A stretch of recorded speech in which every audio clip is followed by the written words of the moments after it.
Hello, everyone. I Hey, am Fabio from MIS Lyon, and this is my friend Michael. Hi, Michael. hey everybody. My name is Michael and I'm from Myas Napoli. So, a nice international affair today, coming at you from France and Italy. How are you doing today, Michael? Yeah, very well. Having a great time on lockdown, but at least I'm healthy and happy. And you, Fabio, how are you? Absolutely the same. Yeah, having a lovely time. Very excited about spending the next 49 minutes talking to you and our students, anyone who's joining us. Yeah, If you're joining us, please say hi. yeah. Please write Make in the yourself comments who you known. are. Make yourself known. Before we start, while we're waiting for more people to join, why don't you tell anyone watching a little bit more about yourself, Michael? Okay, so as I said, my name is Michael. I'm from Ireland. I've been teaching for a very long time. I currently live in Napoli and work in Myas Napoli. It's a very beautiful city, Napoli. Lots of history, lots of culture, lots of beauty, and also the best pizza in the world. It's incredible, isn't Um, it? it's unbelievable. Talking about it does it no justice. You have to taste it to understand, for sure.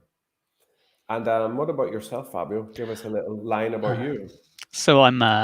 I'm Fabio. I'm here in Lyon now, but before coming here, I actually lived in Italy for 4 years. Also, I spent 3 very happy years in Napoli. It's a great city, and also head over heels in love with those pizzas.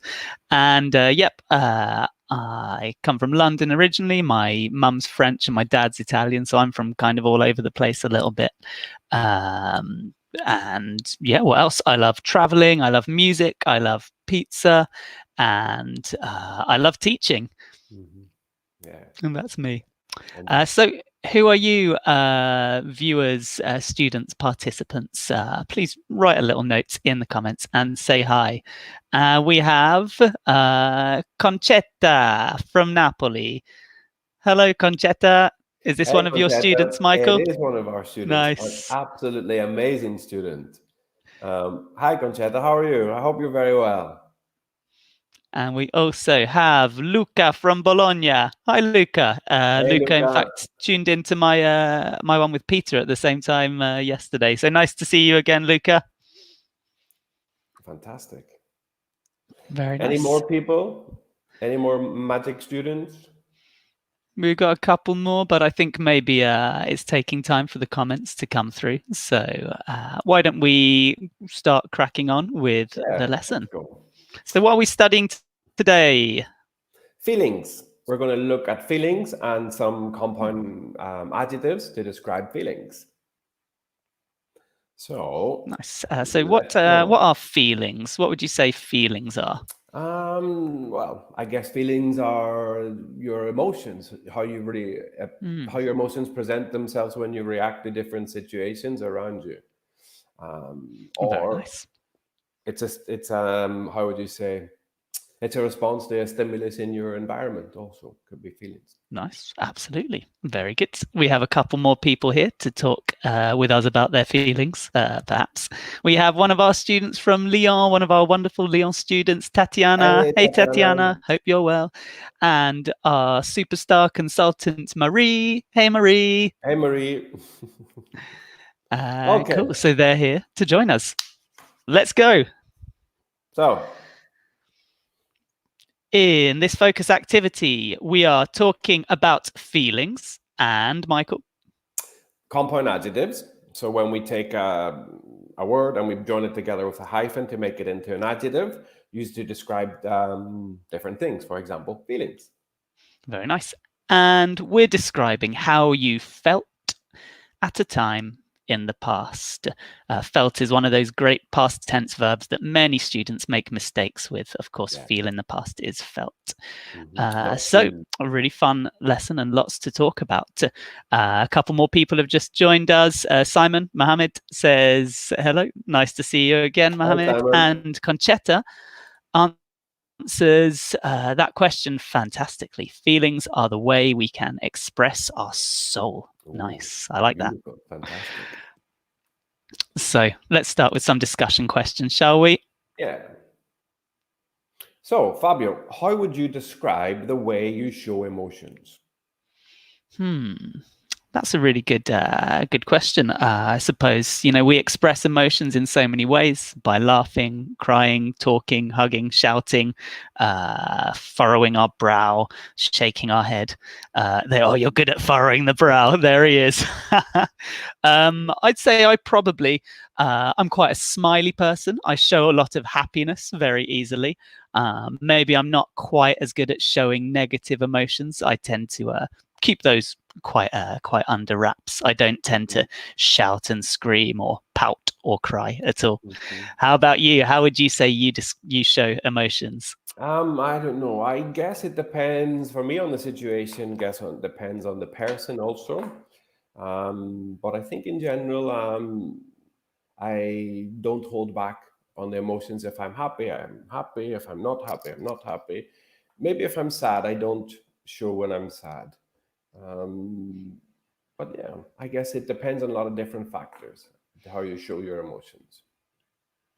Nice. Yeah. Yeah. Question two, then, shall we see? Do you, in light of what you've just said, Mike, do you consider yourself an open person or do you hide your emotions?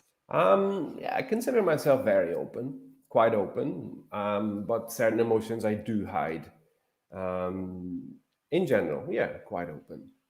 And what about you, Fabio? Would you say you're an open person? I'd say half and half. Generally, yes, I'm a very open person. I'm very happy expressing things like, affection, excitement.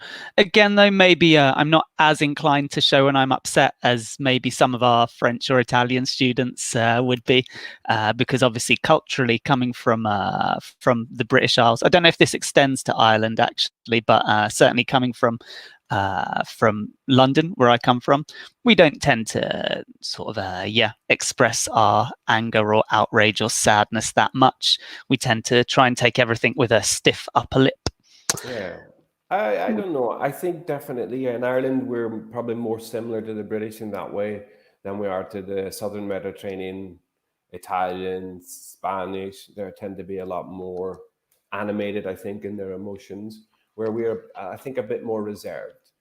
Hmm. Um, but I think Irish people, when they get angry in a spectacular way.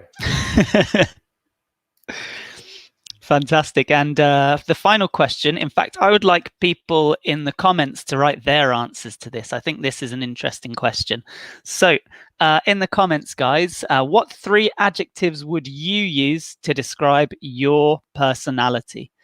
While we're waiting for their answers, why don't you tell us, Michael? What three adjectives would you use? I don't know. I guess it depends on who you ask, no? I would say I'm very honest, generally calm, and I think funny also. I'd go with those. Those sound like quite Yeah. a good summary. And yourself, Fabio, how would you describe you apart from super smiley? Yeah, of course. Well, apart from obviously really clever and funny, apart from that, I Incredibly suppose, handsome. yeah, very handsome, clever, and funny. Those are probably the three which spring to mind. But no, I'd say, yeah, I'm a very optimistic person. I think I always see the glass half full, or maybe enthusiastic. I'm not sure which of those words is most accurate. I'd say I'm quite a peaceful person. I don't tend to get angry at people. I tend to be able to be rational and see things from other people's perspectives too. And yeah, I'll go with smiley. I think I've said about 8 adjectives there. Mhm. Let's see what our students say in the comments. So Luca says he's fun-loving. Oh, some great compound adjectives here. Fun-loving, open-minded, and warm-headed. I wonder if he's mixing two things then. What do you Yeah, think I, there, Michael? I think possibly. I don't know. Maybe Luca. Maybe you meant warm-headed, but possibly could also be warm-hearted Mm. when you're a very affectionate person. Mm. Of course, there is also hot-headed. What does hot-headed Hot-headed. mean, Yeah. Michael? Hot-headed is you probably get annoyed very quickly at Mm. little things. Yeah, so warm-hearted, hot-headed, two good ones there. So maybe warm-headed is a mixture of both. Maybe, yeah. I like it. I've never heard it before. I might I start do, using it yeah. myself. It's quite poetic. We have Tatiana, who thinks she's smiley, funny, and a warm person. I would agree with that, definitely. She loves to share joy with other people, and it's usually very difficult for her to hide her feelings. Very good, Then we Tatiana. have, Very good yeah, answer. really good answer. Then we have Marie, who says she's definitely funny. Yeah, sometimes. And loyal and joyful. Okay, good answer, Uh, Marie. Luca says yes, warm-hearted is what he meant. And Conchetta would describe herself as curious. Oh, I like that one. I want to describe myself as curious as well. Quiet and kind-hearted. Lovely. Another great compound Very adjective good. there. Well done. And one more has just come through. Simon says respect, sympathy, and hospitality. So, as he says, I'm from Morocco. So, possibly these are cultural things also. So, yes, I'd say the adjectives here would be respect. What's the adjective, Michael? I think it's respectful. Respectful, good. Sympathy, what would you say the adjective is there? Would be sympathetic. Nice. And hospitality, Would be hospitable. yeah, they're very good. So we have respectful, sympathetic, and hospitable. If we wanted to use the adjectives there. But fantastic answer, Simon. Also, sympathetic is often a word that confuses people because it's a bit of a false friend between English and the Romance languages like French, Italian, and Spanish. If I say that I'm sympathetic in English, what does that mean? It means that you're, I don't know, understanding the other people's needs.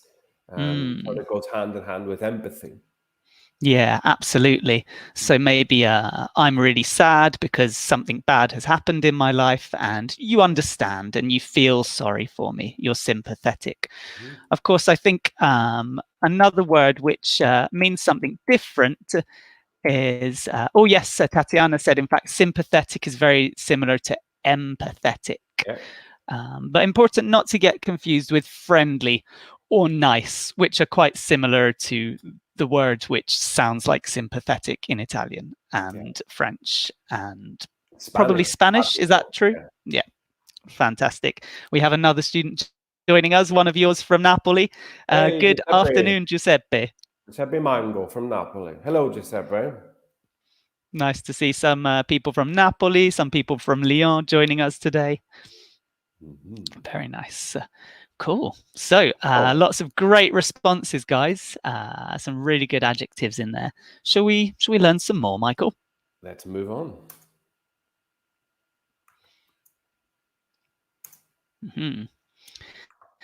Okay, so again, let's open this up to the comments. Guys, can you brainstorm any synonyms for the following adjectives? Happy, sad, angry, or scared? And while you write in the comments, a little question for you, Michael. I am very well, Giuseppe. Thank you. And tell me, Giuseppe, how are you? I hope you're well too. Yeah. Nice. I've had the pleasure of going down to Myers Napoli a couple of times. You've got some lovely students there. Yeah, Really nice. Cool. So we have some words here: happy, sad, angry, and scared. Which of these have you felt today, Michael? Today, definitely happy. Sad? Probably because No. you're talking to me. I was just about to say the same thing. The highlight of my week, Fabio. Sad. I probably feel sad whenever we hang up and I can't talk to you anymore. Angry? No, not today. Scared? No, not today. Let's see how our students have responded to this.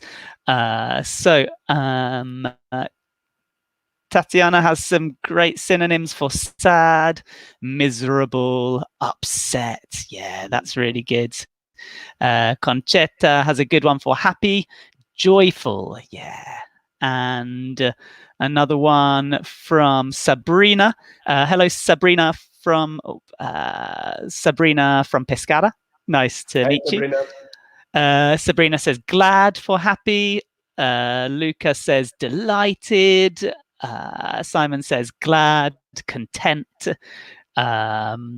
we've got a lot for happy, some good ones for sad. A good one for scared here, frightened, absolutely. Yeah. And Marie has a few good ones for angry, pissed, mad, and upset. Fantastic, Marie. Well done. And Tatiana has afraid and frightened for scared, Well and done. unhappy for sad. Some fantastic responses there. Interestingly, I'd like to go back to Marie's answer here.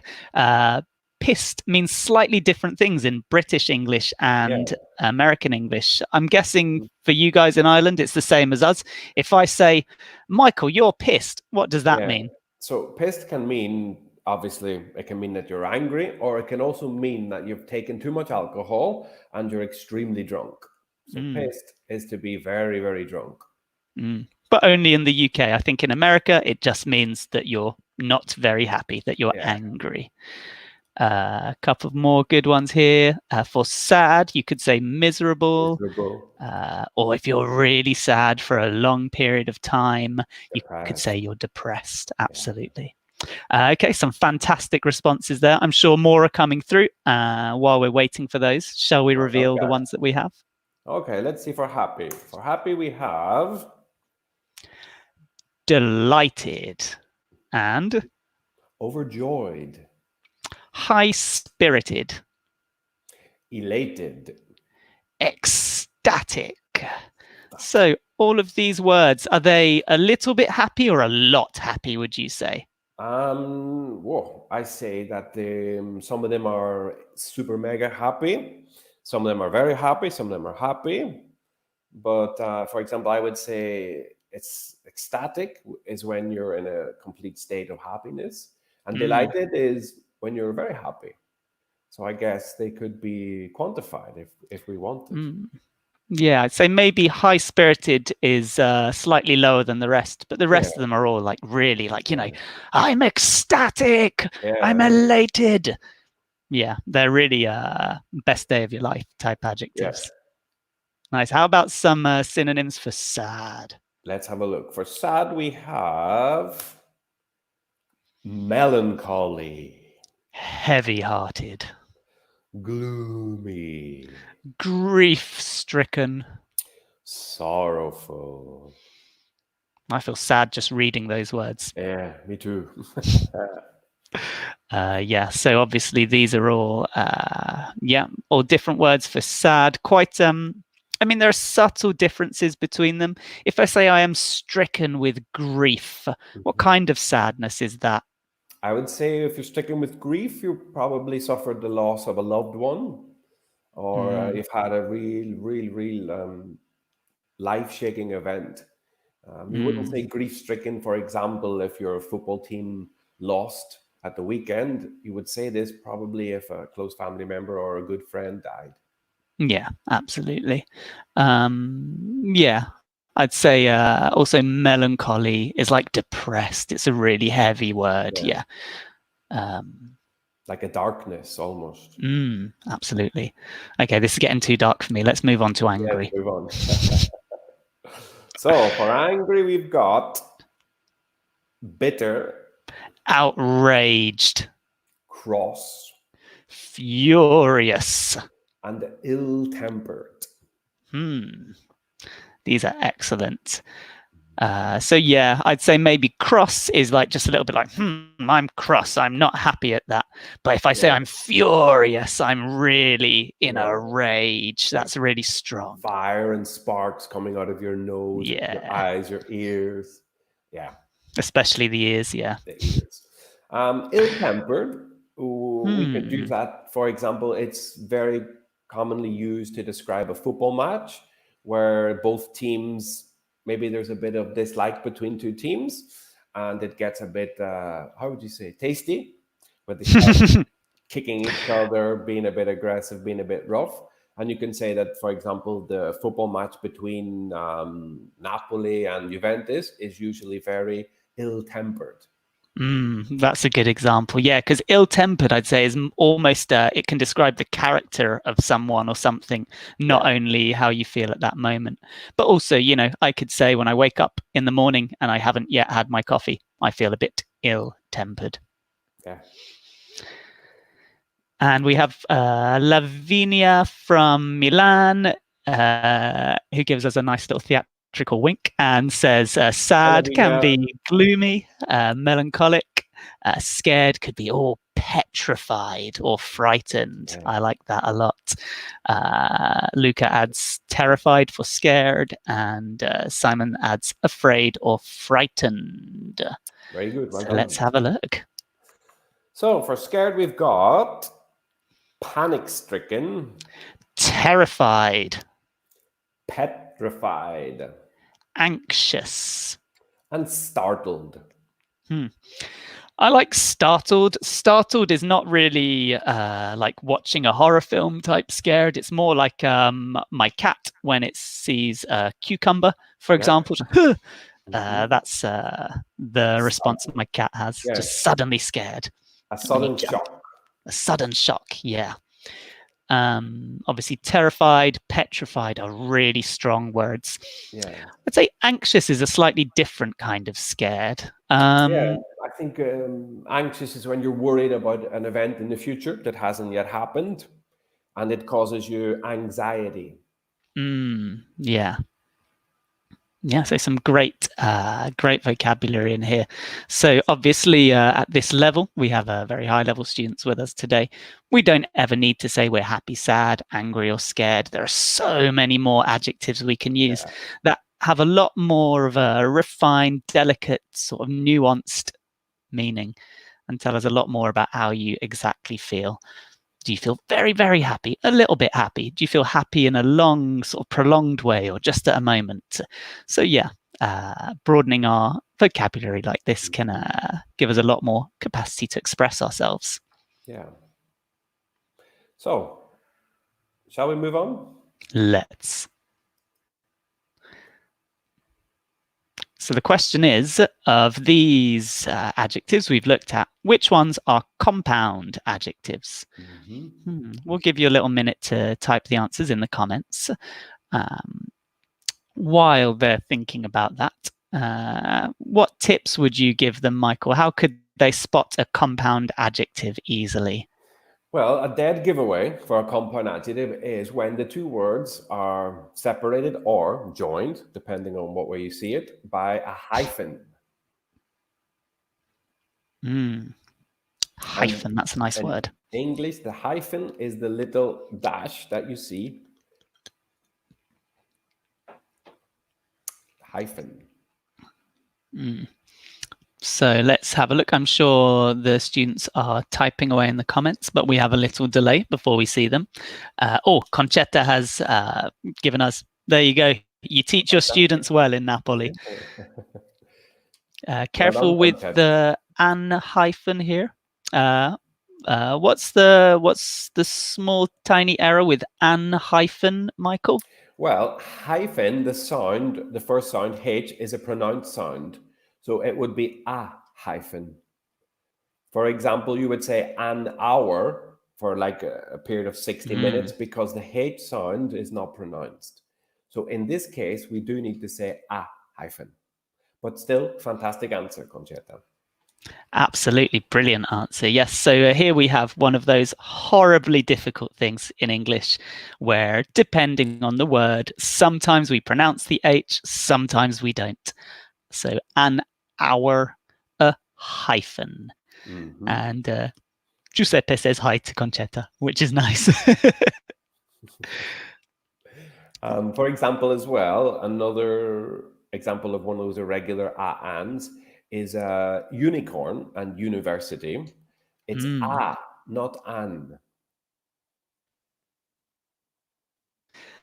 Absolutely. I like that a unicorn was the first example that you thought of there. Everyday vocabulary. And So again, yes. the reason is because the pronunciation, the sound of the first three letters, the sound is more like a Y, like yellow, unicorn. So it's ah. But umbrella, the first vowel sound is a typical and umbrella. That's why. Very good. Thank you very much. So Luca says grief-stricken, ill-tempered, and panic-stricken are all compound adjectives, and he's absolutely right. Good work, Luca. Sabrina says high-spirited, heavy-hearted, panic-stricken, ill-tempered. Great work, Sabrina. Fantastic. Amazing. Shall we reveal? We shall. High-spirited, heavy-hearted, grief-stricken, ill-tempered, and panic-stricken. Very nice. So, shall we move on to the next slide, Fabio? I think we shall, Michael. We shall do. Okay, so going on what we said before, how are these two sentences different? Sentence one, please, Michael. So sentence one, I saw a man eating shark. And sentence two. I saw a man eating shark. Very different, these two sentences. Yeah. Shall we look at how? Let's have a little look. So the first sentence, I saw a man eating shark, means that you saw a shark, which is a man-eating shark, a shark which eats humans. So man-eating is the adjective. Yeah. On the other hand, I saw a man eating shark means that you saw a man who was eating shark as food. It's amazing the difference the hyphen can make, no? Absolutely, yeah. Amazing. I think this is an error that sort of very often even native speakers will not use the hyphen correctly and will sometimes say that they saw a man eating shark when they want to say they saw a man eating shark. Yeah.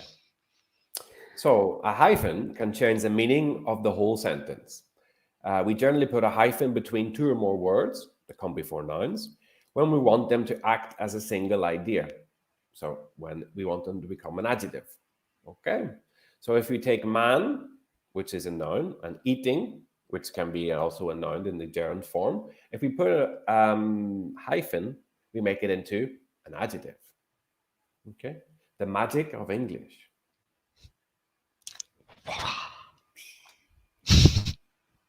Shall we move on, Fabio? Let's. So an example. Very nice. Here's an example. In an English-speaking country. He's a well-known actor. Okay. Okay. So let's practice a little bit. Here are some compound adjectives, well, some sentences which can have compound adjectives in. And so we're going to read them, and can you, wonderful students, try to change them to compound adjective sentences? So number one, please, Michael. I have just read a book with 300 pages. Number two, my office is in a building that has 20 stories. Stories, Fabio. Is it stories like a story you read? I don't think so. No, it would be very strange for a building to have 20 of those. I think this is quite an American way of saying it. In fact, for me, I would say a building that has 20 floors, maybe 20 different levels. So yeah, what type of building is that? What would the adjective be for a building that has 20 stories or 20 floors? Number three. I ate some strawberries that were so good, they made my mouth water. Like a nice alternative verb or noun for that is to drool, to salivate. Number four, he is famous around the world. And number 5, you can't smoke in this restaurant. So you can't smoke in this restaurant. What type of restaurant is it? What compound adjective could you use to describe the restaurant?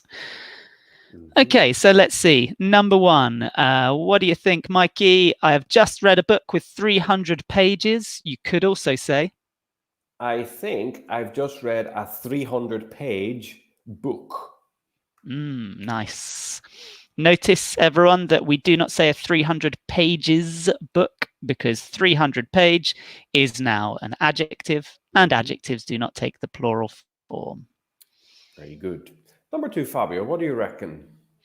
So I'd say my office is in a 20-story building. Let's have a look. Fantastic. Number 3. I ate some strawberries that were so good they made my mouth water. I ate some mouth-watering strawberries. Very nice. Number 4, if he is famous around the world, you might say that he is world famous. And number 5, you can't smoke in this restaurant. It's a non-smoking or no smoking restaurant. Very good. So these are really common ones, in fact, aren't they? Like all the time you hear people say it's a 10-story building, a 10-floor building. All the time you hear mouth-watering as an adjective, particularly in advertisements. Do you say advertisement or advertisement, personally? I say advertisement myself, Fabio.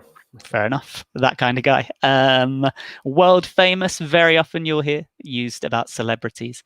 And yeah, non-smoking, also very, very common. So these are some really good, useful day-to-day compound adjectives that I'm sure you've seen in your lives, traveling or watching Netflix or doing whatever it is that you people do. Good work, Conchetta. Okay. A moment for some examples, maybe.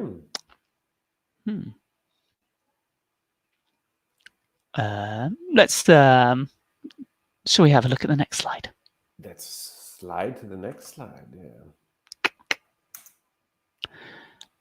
Okay, so for our final slide, so this is the most important part of this focus activity. It's your turn, guys, to tell us how you felt in important moments in your life.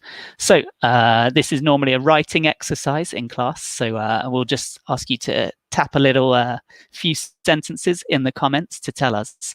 So using as many compound adjectives or new fun bits of vocabulary that you've learned today as you can you tell us how you felt when,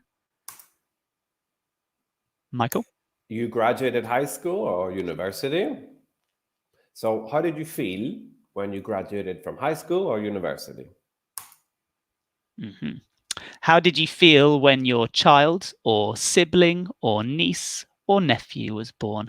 Michael, what is that word sibling? If I have a sibling, what do I have? Okay, if you have a sibling, you have a brother or a sister. Very good. Okay. Just going to take a moment to say hello to our friends in Padova. Hey, Padova. And how you felt when someone close to you hurt your feelings. And next, how you felt when you were in a life-threatening situation.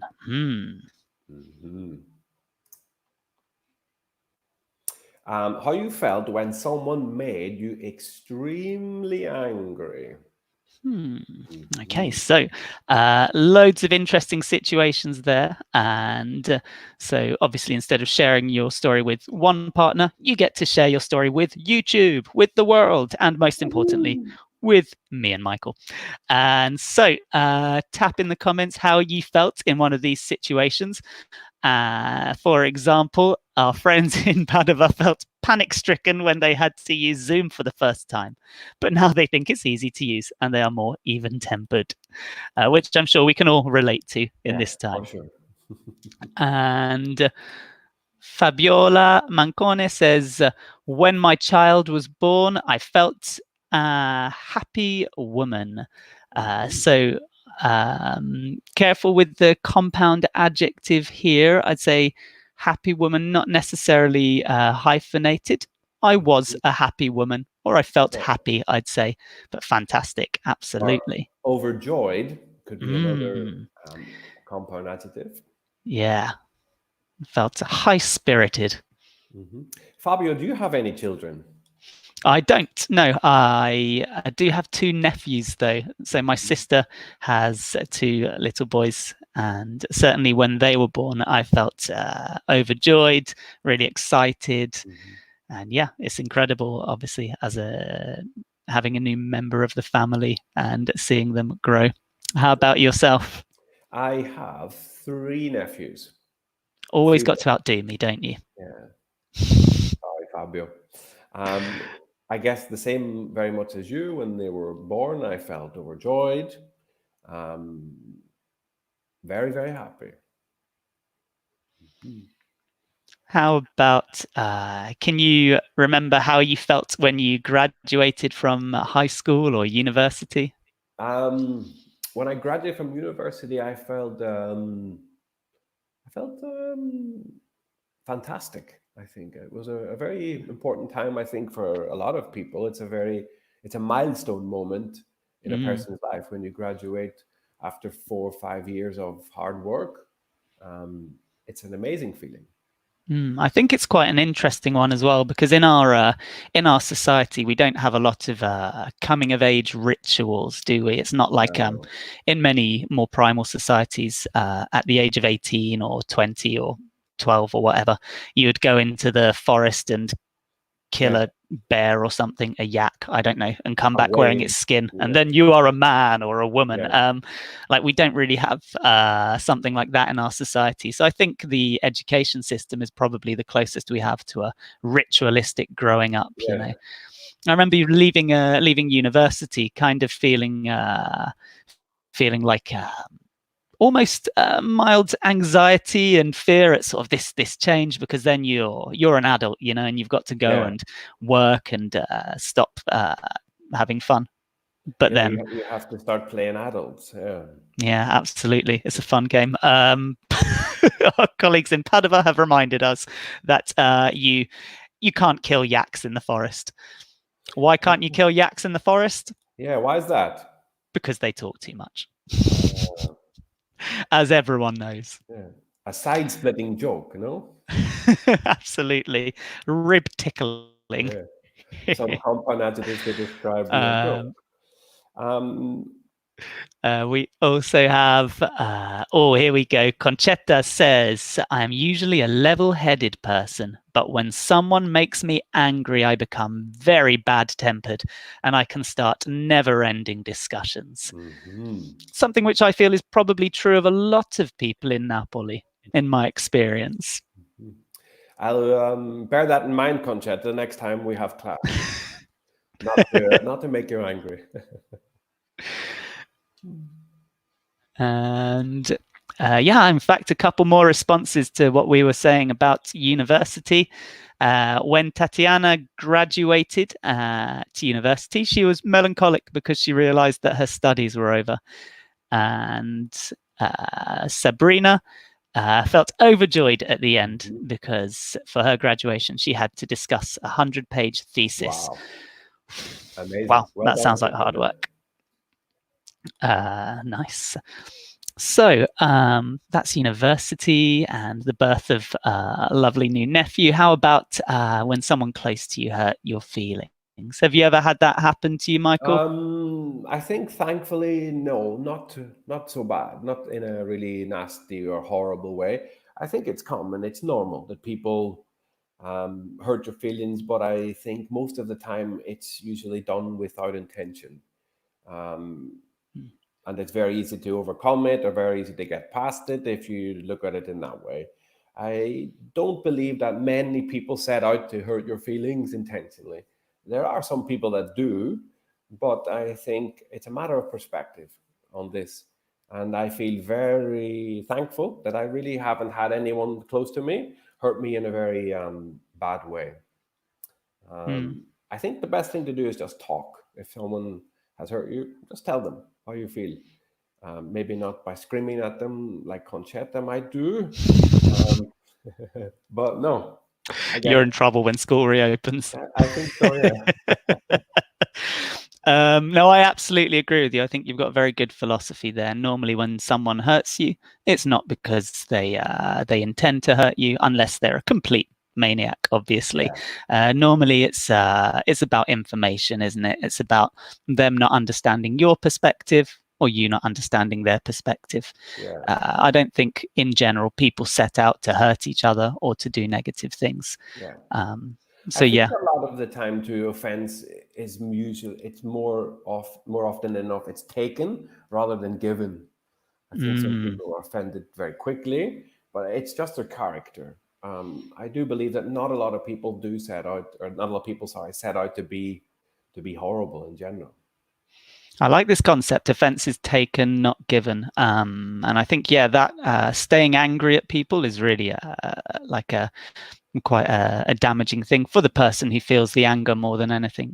I think it was the Buddha, Michael, that said, and I don't think it was the Buddha, but someone very deep once said that staying angry at someone else is like holding a rock of hot coal Yeah, and throwing it at them and expecting them to be hurt more than you. yeah, I There's our agree. little philosophy moment. Mhm. Uh, have you ever been in a life-threatening situation, and how did you feel?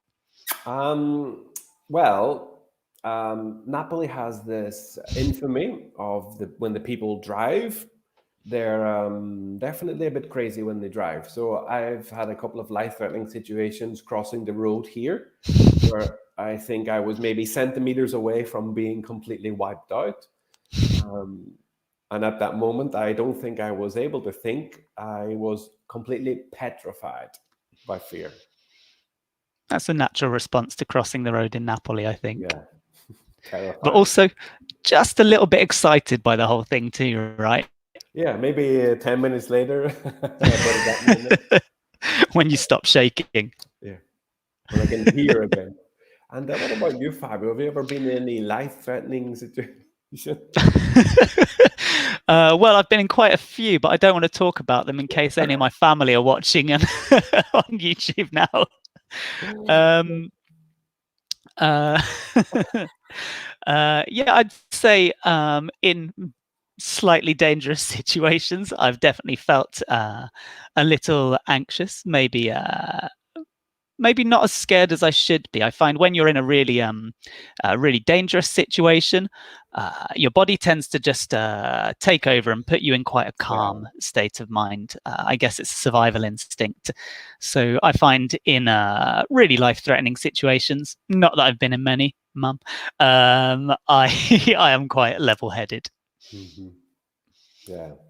And how do you feel when someone made you extremely angry?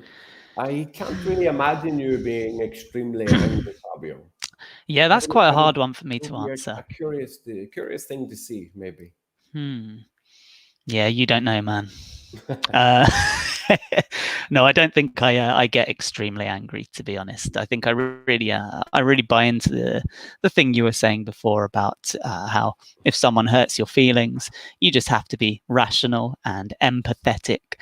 There's a nice word that I think Tatiana brought up before. Yeah, and also sympathetic, as Mohammed said before. Like you have to be empathetic to the other people and their situation, and kind of, yeah, like, anger hurts you more than it hurts the other person. It's Yeah, nonsense as far as I'm concerned. yeah, But of course, as you say, I think it's a thing that's offense is taken, not given very yeah, often. And yeah, I've met many people in my life who seem to just be angry at everything. And I wonder if, in that case, the problem is really the world outside, or if it's that you yourself are viewing the world through an angry lens. yeah. It could be the perception of the person, Mm. definitely. Absolutely. How about you? See, you, unlike me, you're a very calm, level-headed person, but I have a feeling you probably have a switch and that you can get extremely angry. I haven't seen it Um, in person, but I think I've seen little hints of it brewing before. Is that correct? um, I don't know. If I get very angry, I don't scream and wave my hands and spit fire. I think I just become very, very silent. Mm. And my face gives me away all the time. I can't hide my emotions on my face. If I'm happy, you see it. If I'm not happy, you don't see Oh, it. you furrow that brow, don't you? Yeah. I have my mom to thank for that. Yeah. Does your mum do a good furrowed brow? I have her eyes and her eyebrows. I'm getting quite confused because I'm now trying to raise my eyebrows, but looking at the screen, which is inverted, as I raise my right one, it looks like I'm raising my left one, Yeah. which makes me feel like someone else is looking This back at is me. the left one. This is the right one. This is entertainment, ladies and gentlemen. It is.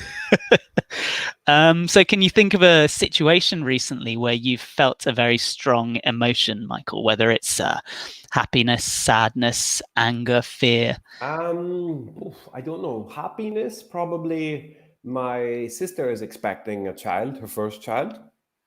And Very when nice. I saw the picture of the scan, the little picture of the little Oh, child formed, I felt very happy.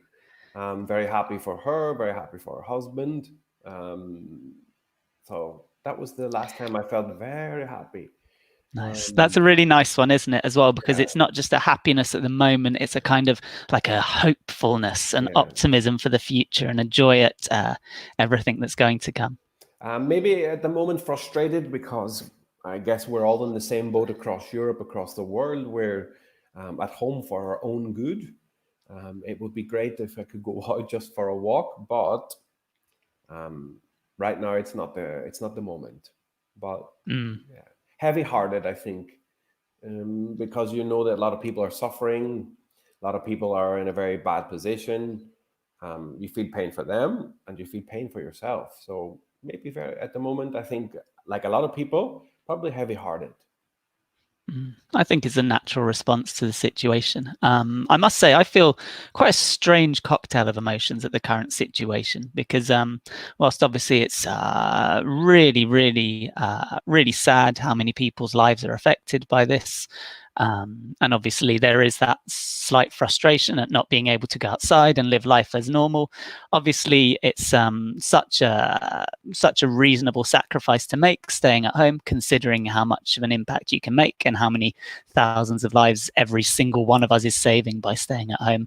So, Yeah, kind of also, when I see, like, around my neighborhood, that the streets are empty, that everyone's staying at home, that 8 o'clock in the evening, everyone applauds from their balconies, and the sense of civic duty, it makes me feel quite proud and quite optimistic that humans can be, kind of cool and look out for each other. yeah, So there's every, definitely, yeah, yeah, beauty to be found in the darkness, as always, always. yeah. Every cloud has a silver lining. Absolutely. And we have another comment here from Tatiana, who says that when someone close to her hurts her feelings, she feels heavy-hearted, but never angry. It usually lasts about 10 minutes, which is a good length of time for it to last, I Yeah. think. Well done. Very Good answer, nice. Tatiana. Well That's done. a really good answer. Fantastic. In fact, all of our students have done really well today. We've had some really nice contributions, some great use of compound adjectives, some great engagement with this really interesting really interesting topic of feelings. Before we wrap up, can you just remind me, Michael, of some of the compound adjectives that we used today? So let's have a little zoop. Hmm. So, yeah, we had high-spirited, We had heavy-hearted, grief-stricken, grief-stricken. tempered, and panic-stricken. Nice. Almost all of which I have felt so far today. No, that's a lie. Fantastic. So that's more or less all we have time for.